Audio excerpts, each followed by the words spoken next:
AC Bolla ముచ్చటని చెప్పి bank లాకర్లున్న పైసలు చూపెడుతున్నారని గరానికి రాకుండ్రోళ్ళు. ఈడున్న రంగురంగుల కడక్ నోట్లని దేశంలో పెద్ద బ్యాంకు ఆర్బీఐ ముద్రగుద్దునే.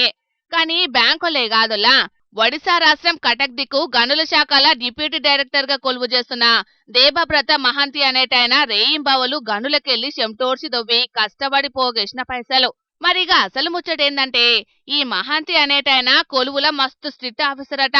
అటు దిక్కుండే బొగ్గ అమ్ముకునేటాయన లైసెన్స్ కోసం పోతే రూల్స్ తప్పొద్దు, రూల్స్ ప్రకారం 30,000 ముట్ట చెప్పాలని అన్నాడట.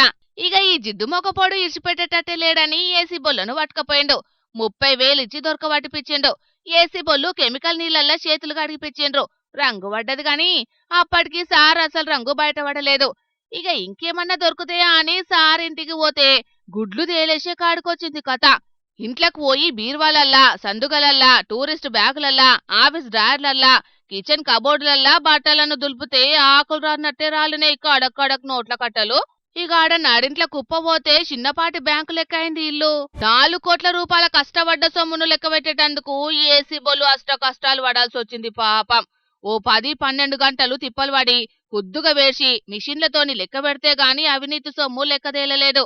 ఇక ఇండ్లు బిల్డింగ్లకైతే లెక్కేలేదు. ఇప్పటికీ 13 తులాల బంగారమే బయటపడ్డది గాని పురాగా చెకింగ్లు అయ్యేటాలకు ఇంకెంత వెళ్తుందో ఏం కథనో.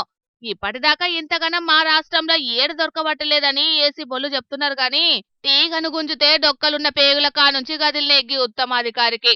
ఇంట్లో దాచుకున్న ఏ గింతున్నాయి అంటే ఇప్పటిదాకా ఖర్చులు పెట్టినాయి, ఎవరికన్నా అప్పులు ఇచ్చినాయి, బ్యాంకులలో దాచుకున్నాయి, బినామీలకు ఇచ్చుకున్నాయి, లెక్కలేని పైసలు ఇంకెన్నున్నాయో.